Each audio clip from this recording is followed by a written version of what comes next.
ورحمة الله. وجعلنا نومكم سباتا, and made your sleep a means for rest.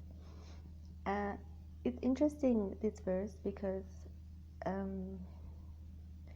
there's, science and scientists, the people who study, when I studied psychology and science, it tells us that one of the purposes of sleep is actually to restore the body, and a lot of healing goes on when people sleep. There's different stages of sleep. There's the 4 stages of sleep, and then there's REM sleep, where people dream. So people, when they sleep, they go through stages of sleep. The first 2 or 3 stages, people are semi-aware, especially in the first one. I mean, sometimes we know that when we first go to sleep, we go into a kind of trance-like state, but you can still hear and you know what's going on around you. So this is the first level, and then it gets slightly deeper in the second level, and then the third level, you're not going to be hearing, you're not going to be aware of what's going on around you. And then the 4th level is the deep sleep, and sometime during the night you will go through a period of REM sleep, which is rapid eye movement. So this is where your eyes actually move around a lot, and your body will freeze. So you will feel, obviously people are not aware of this themselves, but in REM sleep, the body becomes paralyzed and just the eyes are moving rapidly. And this is the sleep where people will see dreams. And they, when I learned about this, they say that the eyes moving around is actually somehow restoring the eye, restoring the it's actually giving it's like resting for the eyes, and the body, because the body freezes, so it goes into a state without any movement, so it's totally rested, and it restores not just the energy, but if something is needed of repairing, this is most likely to happen when you are sleeping. And because the mind is switched off, this also benefits our mental health and restores our feelings of peace and so forth. And most of our dreams, we know in Islam that we have dreams that can come from Allah and dreams that can come from shaitan. But most of the dreams we have, according to science and even according to the religion, most of dreams are the things that you've seen in a day. And during this REM sleep, where you have the rapid eye movement, the brain is actually organizing these memories and making some sort of sense of the things that happen during the day. But for this reason, sometimes we see strange dreams that they have some relationship to something that happened, maybe, but it's not exactly as it happened. We see something and another thing and different events occurring. And obviously there are different theories about dreams. We know about Freud and what he said about dreams, but I don't really want to talk that much about what he said about dreams. A lot of psychologists and scientists, they have said that dreams have meanings, but a lot of the dreams, they're just random events that happen during the day, and they have specific meanings to whoever dreamt that, to the dreamer himself. For example, if an Arab Bedouin in the desert dreams of a camel, it's very different to someone living in America or in England in the city who dreams of a camel. The going to have a different meaning. The Bedouin, maybe they're dealing with camels every day, and it's a very familiar meaning to them, and it's something familiar to them. For somebody in another situation, it's another meaning, it's different. But sometimes, our dreams can be from Allah, and it can be a sign, because there's a hadith that tells us that there's 40 parts of prophethood, and the first part is actually the dreams that come true. And this is, the Prophet ﷺ, sometimes he had dreams that were part of his prophethood. We know that even when he was going to marry his wife Aisha radiallahu anha, he saw her in a dream before that. And this was the indication that he's going to marry her. He knew from this dream that this was his wife Aisha. She was brought to him in his dream.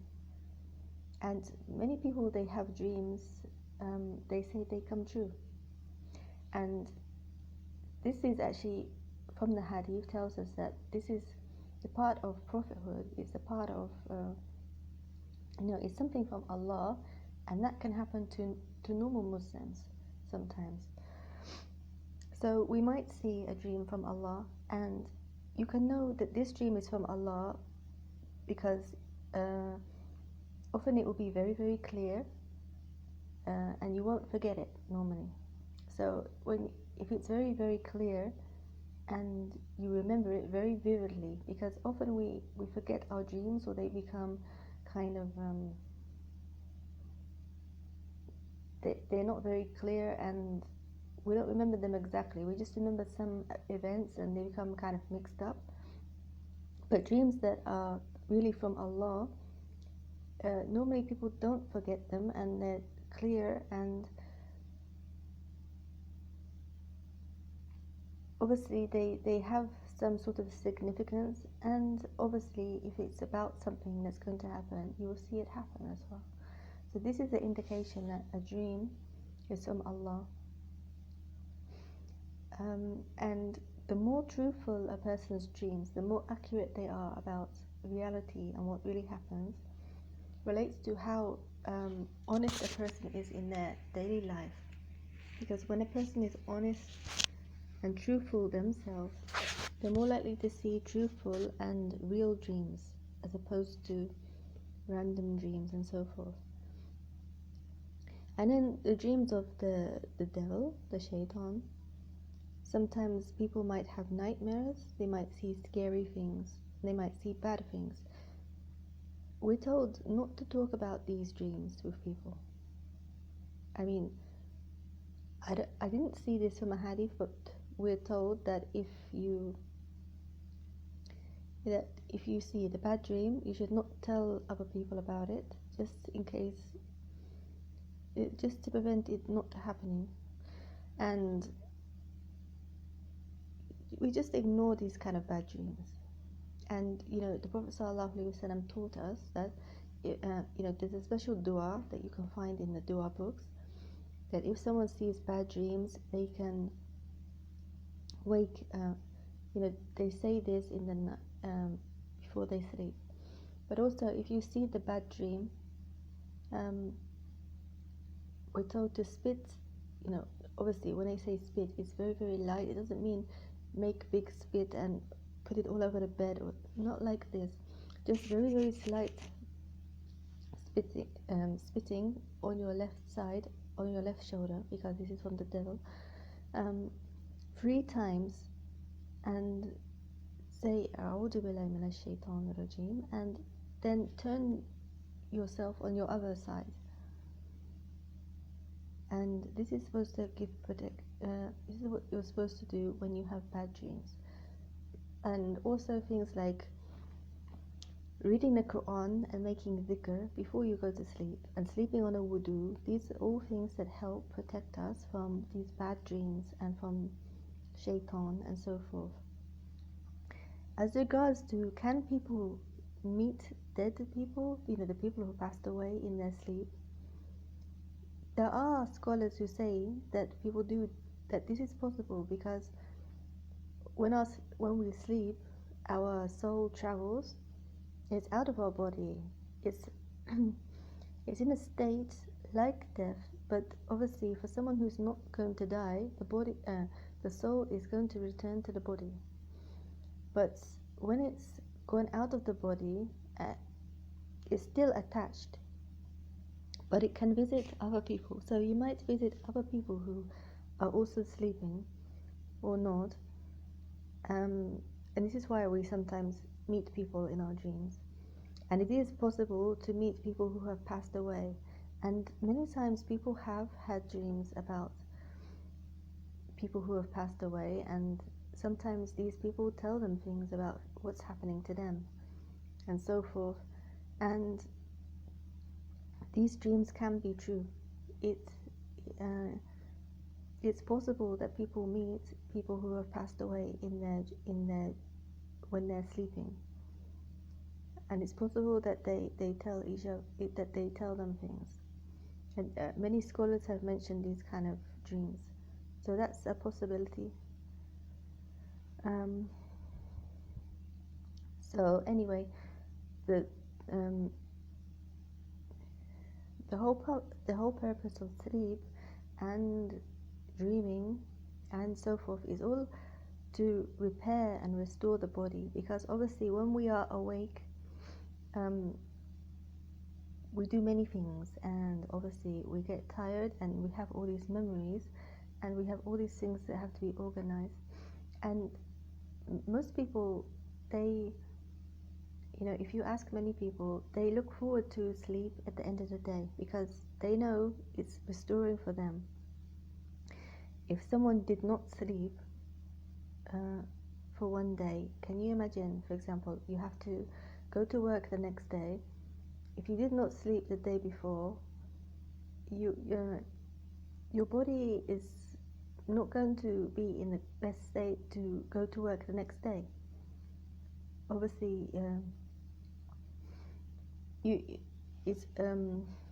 people say that it affects their mental health and it affects their physical health, because everything, for example, the heart, the brain, and so forth, it's all going into restoration and repair during sleep. For this reason, people with problems with blood pressure, blood sugar, mental health problems, all of them, they are in greater need of sleep. And we know that people who are depressed or unhappy, they often want to go to sleep. They want to sleep more. I mean, some people can't sleep, yeah, but actually a lot of people who have excessive thoughts or thinking, or they're worried or upset about something, they might use sleep to forget about it, and to calm themselves and to feel better. They might take sleeping pills to make themselves go to sleep. So this is the evidence that sleep is a blessing and it's for our benefit. And the hadith tells us that the pens are lifted on three types of people: the person who is sleeping, the person who forgets, and someone who is forced to do something. So a sleeping person is not accountable as well. So during this time when we're sleeping, we're not being held to account for anything. Normally during the day, we're having our deeds written. Did we do something good or something bad? What did we say and what did we not? If you dream, if you sleep and you say something very bad, it's not accountable. Even I heard in the lesson the other day, the Sheikh was saying that if a person, while he's sleeping, divorces his wife, for example, he said that his wife is divorced, it will not happen. She will not be divorced from him because he is sleeping, and the sleeping person is not responsible for what they say. So, people who sleepwalk, people who have some sort of sleeping disorder, or people who lash out in their sleep or they shout things, all of this, people are not accountable. It's like involuntary and it's not counted as behavior. And the Prophet ﷺ actually recommended people to sleep. He said, take some sleep. He recommended the nap in the day, that people in Spain, they call it siesta. Here we call it kaylula, in Arabic. And in English we call it the nap, a nap during the day. So he recommended people even to take a nap during the day, and he recommended people to sleep in the night. But the nap during the day, he said that take a nap, because the shayateen do not sleep. So from this we know that one of the differences between humans and jinn or shayateen is that humans need sleep, and this is a different thing for them. And it's also recommended, as our Prophet ﷺ said. And when one of the Sahaba wanted to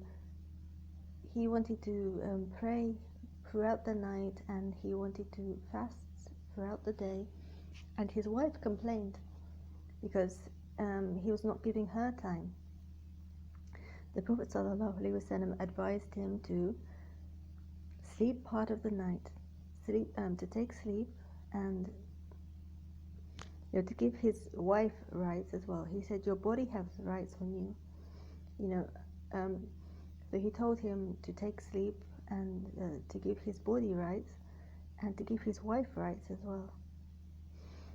And it's not recommended for people, even though we know that the Prophet ﷺ spent many nights praying tahajjud the whole night. It's not recommended for us as normal people to do that. We can do it maybe once in a week, once every so often. If someone wants to pray the whole night, once every so often is okay, but it's not okay to do it every night, because then you'll be too tired to do your work, to deal with your family and so forth. We have to make this balance between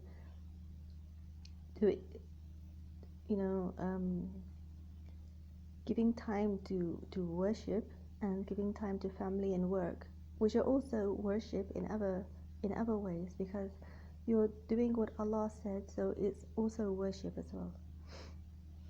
So for this reason, it's not recommended to restrict your sleep when you need to sleep as well, because this is going to affect your life and affect people around you. And this is why I sometimes hear strange suggestions and things from people. They try to restrict sleep, and they think this is pleasing to Allah, and this is how to be a good person.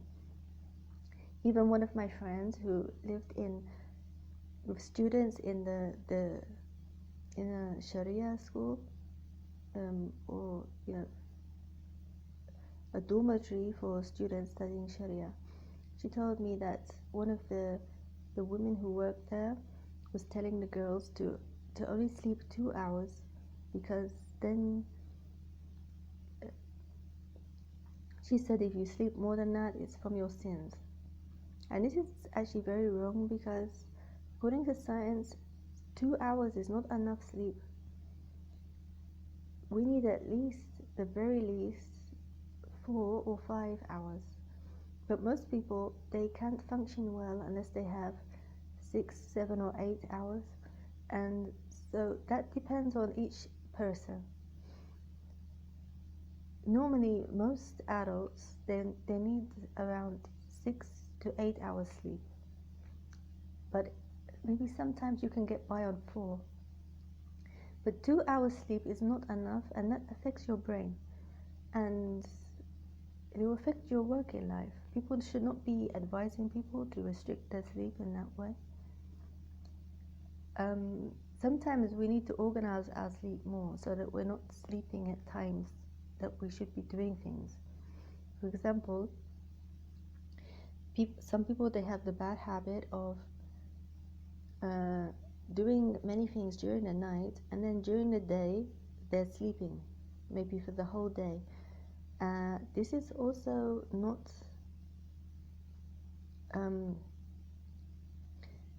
in accordance with the Quran, and it's not something social or something good to do, because as we know, the Quran has told us that He created the night for sleep, and we can take a nap during the day, but even scientifically, the body produces the hormone for sleep at the time, but when it's getting dark. So I guess perhaps at the time of Maghrib, your body is starting to produce this hormone, melatonin, and this hormone is the hormone that helps people to feel sleepy and wants to go to sleep. And this is produced in the night. It's produced when there's no light, actually. So the problem is that nowadays we often keep lights on. We open the electricity and we put the lights on, and this interrupts the body process of producing melatonin. And this is why people sometimes have problems going to sleep, or they sleep too late, or they have problems going to sleep. And it also affects the brain.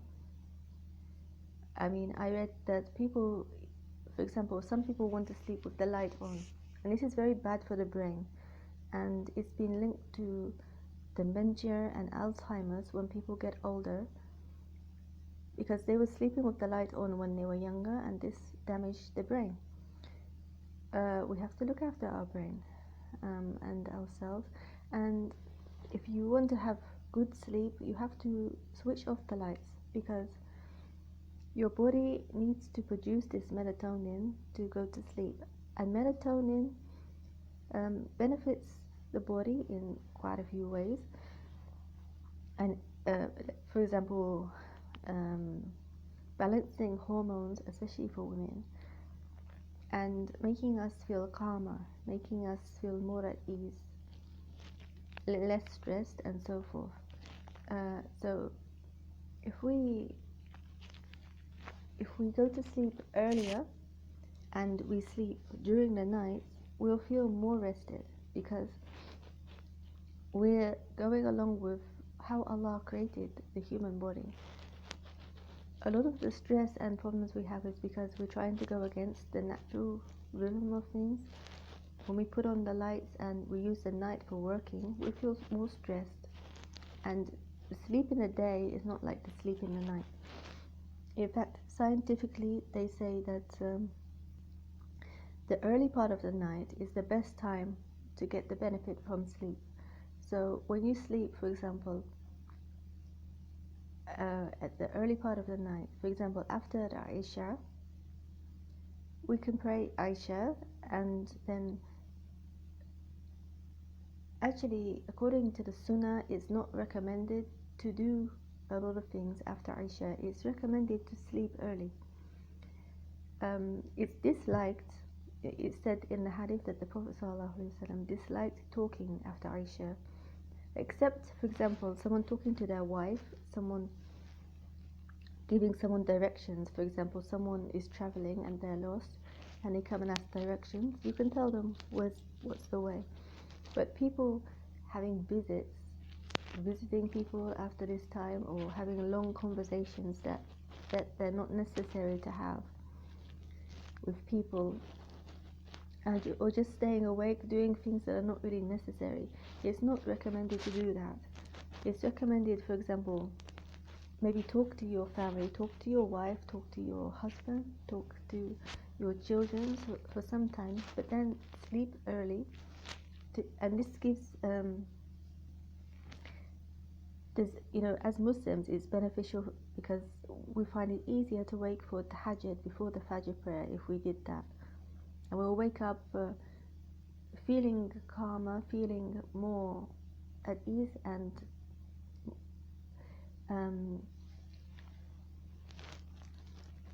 we have energy. And it's recommended to wake up at before the Fajr, even by psychologists and health professionals.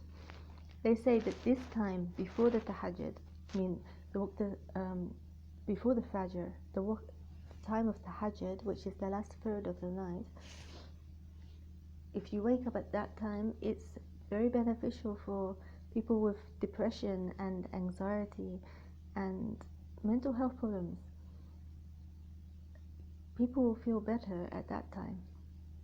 And this is very interesting because we're told at that time exactly, it's recommended for people to ask for their needs and if people have problems, because there's a hadith that tells us that Allah descends at the last third of the night. But people shouldn't understand that Allah Himself comes down and sits and comes somewhere, because Allah is not like that. We don't say things like that about Allah. When it's saying that Allah comes down, it's meaning His angels descending and His rahmah and so forth. So the poetic way of speaking in the Arabic says that Allah comes down, but it's not. We don't. Some people, they understand this literally. So I'm just explaining for people who might understand this literally, that it's actually referring to the angels that come down at this time and the rahmah of Allah that comes down and so forth, and that Allah is present. I mean, Allah is always present with us, but at this time He's going to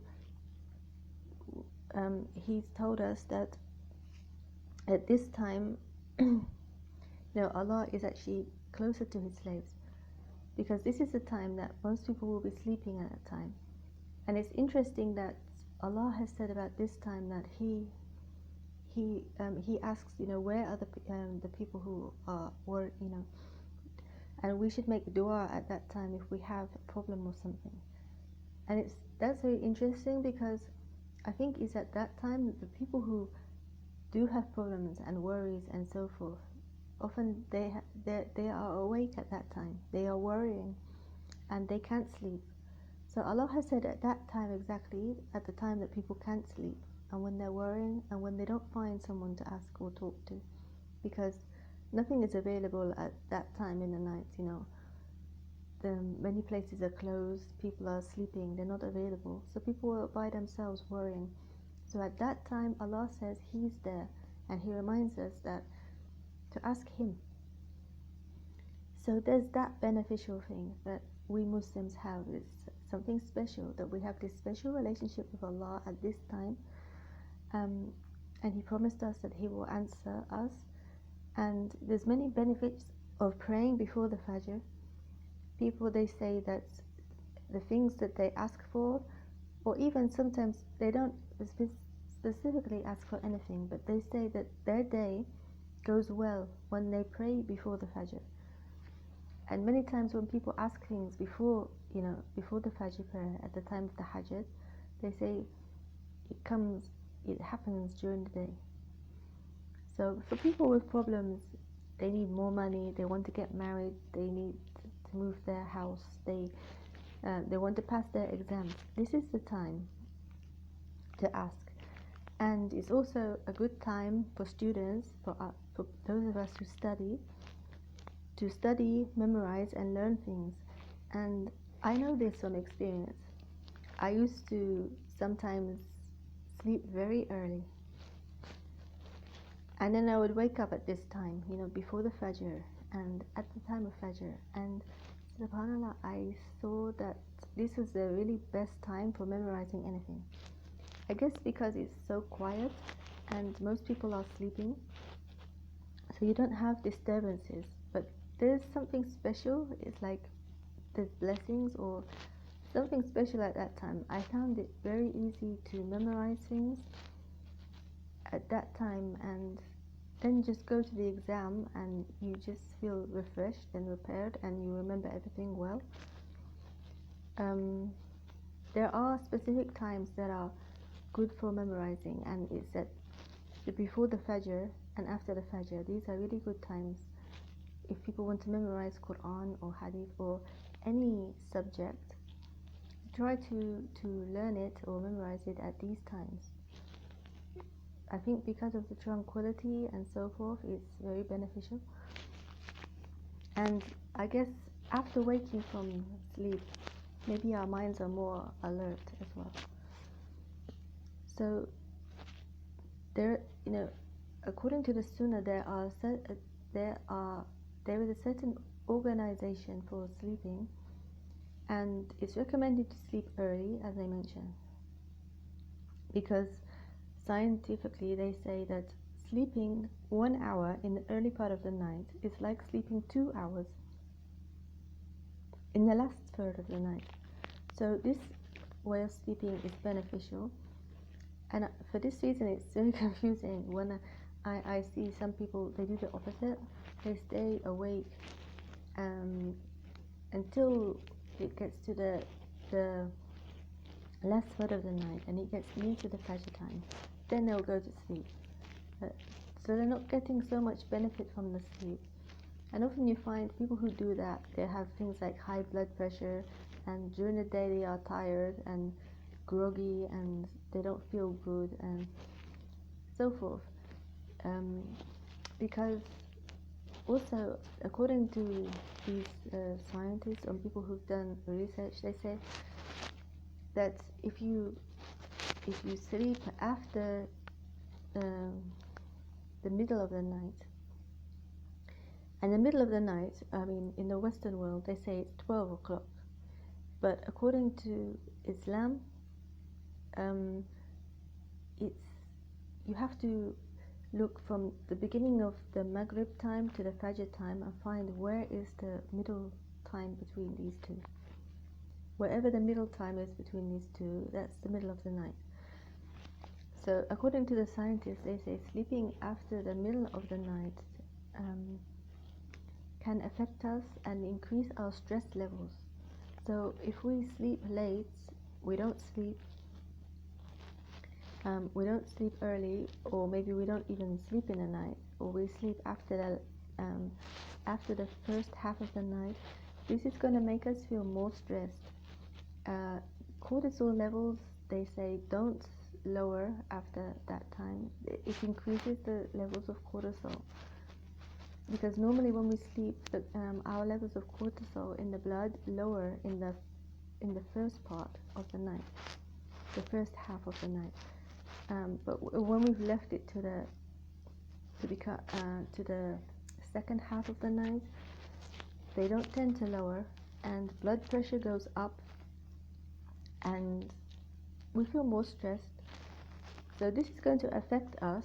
It will affect our health in the long term. So people who have blood pressure problems, they have some sort of mental health issue. Maybe they have depression, anxiety. They're suffering from stress, diabetes. All of these, it's beneficial for them to sleep early, not to leave it to the second half of the night. Maybe people who sleep early, maybe it can help them lower their blood pressure and so forth, and to better deal with stress. So it's recommended to sleep early and to wake up before the Fajr, to pray. Even if you just do 2 rakat, it's recommended to do that, and not to sleep at the time of Fajr. Some people, they go to sleep, they pray Fajr and then straight away go to sleep, and it's still dark. It's not recommended to sleep at this time. The Prophet ﷺ did not like sleep at the time of Fajr, because he said that this is the time that Allah sends rizq to people. Sustenance, rizq is sustenance, the things that we need during the day. So if you sleep at this time, you're not going to receive this sustenance. And when I say sustenance, is when we talk about rizq, we also think that it's money. So obviously, maybe people will be confused. They'll say that they don't see money coming down from the sky at this time. What does this mean? They're not going to receive their rizq. Is there going to be someone coming giving them money because they don't sleep? It's not like that, because rizq, sustenance, can mean so many things. And we tend to think it is money because this is the main issue that many of us have. We want money, but it refers also to things such as feeling at ease, feeling peace, feeling at ease, having good mental health, for example, not feeling depressed, not feeling anxious, feeling inner peace, and having concentration. Ill is a form of rizq. When we have knowledge and we learn things, that this is a form of sustenance that Allah has given us, and understanding knowledge, understanding things that, and so forth. These are all forms of sustenance and rizq. And blessings in our life, they're forms of sustenance and rizq. So when we say that Allah provides rizq at this time, it can mean a great many things. Whatever Allah wants to give us. It will be, we're not supposed to sleep at this time because something is coming to us. We're going to receive something, benefits. This time after Fajr, it's recommended to do zikr. There are du'as and various forms of zikr you can find in the du'a books, and also reading Quran. And people say this is one of the best times for memorizing or revising Quran as well. Or just sitting in muraqabah or zikr or something like this until the sun has risen. It's also not recommended to do extra prayers. We're not supposed to, after the fard prayer of the Fajr, there's no prayer at that time. It's not the time for other kinds of nawafil prayers or something. There are certain times we're not supposed to pray, and after the Fajr, until the sun has risen, we shouldn't pray. When the sun has risen, after about half an hour, there's the prayer of Ishraq, and it's recommended to pray the duha prayer. If we sit in the zikr and muraqabah and we do these ibadas after the Fajr, when we pray after the sun has risen, 2 rakat, it's said in a hadith that someone gets the reward as if they've gone for Umrah. So people can go for Umrah maybe every day by doing this method. For those who are able to do so, to stay awake and have wudu, and they're not too sleepy, because it's not recommended to pray when you are sleepy, unless you really have to. For example, you're going to miss the Isha prayer or the Fajr prayer. If you don't pray now, but if someone has time, taking a bit of sleep is recommended, so not to feel sleepy during the prayer. But anyway, praying 2 rakat after the Fajr prayer is like getting the reward of Umrah. And after that, the time of duha, this is a time where someone can take a nap. So if someone has time before work, they can take some sleep. This is how the Sunnah organizes our times for sleep. There are some times recommended and some not.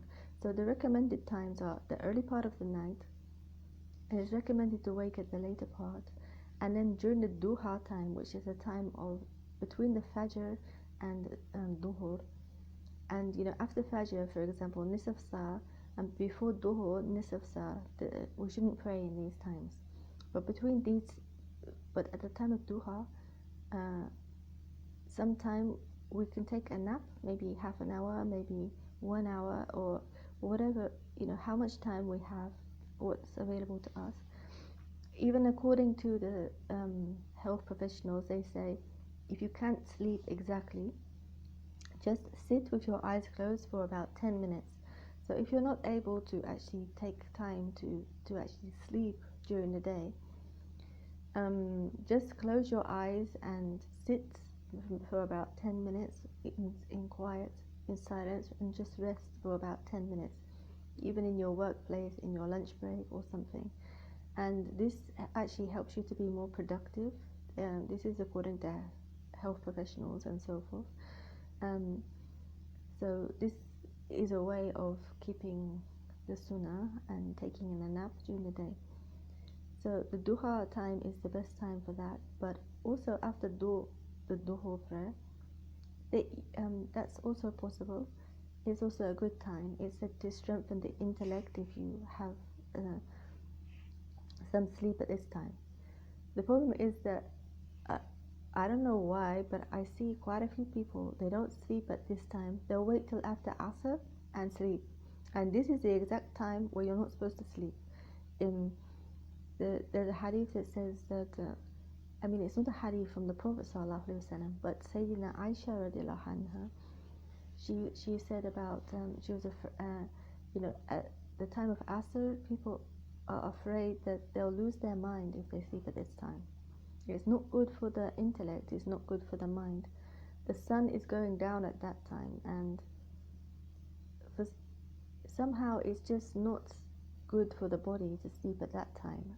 But I see so many Muslims, I don't know why, because we all know that this is not the time for sleeping, but they'll choose this time to go to sleep and take a nap, and it's not the time to do so. According to the sunnah, you have duhur time and after the duhur prayer. After Asr, it's time for working or seeing your family. The Prophet ﷺ would see to his wives and family at the time of Asr. And it's not recommended to sleep after Maghrib because maybe you will miss the Isha prayer. It's recommended to wait till you prayed Isha and then sleep, soon after the Isha. So this is the way of sunnah for people who are able to follow that. Maybe it's difficult for many people, especially in our times, and people who have work and people who have to do things and people who have families that don't accept for them to have this kind of routine. But this is the sunnah way of organizing the sleep, how ideally we should have sleep. So as much as we can, we should try to do that. And as I said, try to close the lights when you sleep. This is more beneficial and it will help your sleep. And also taking a nap during the day is good, but not sleeping too much, because then maybe you can't go to sleep in the night too. And sleeping can help us restore our bodies like this. This is according to science, and this confirms what is said in the Quran. So if anyone has any ta'liq on this, they have any comments about how they find sleep or something they want to say, please let us know, and thank you so much. Assalamu alaikum wa rahmatullahi wa barakatuh.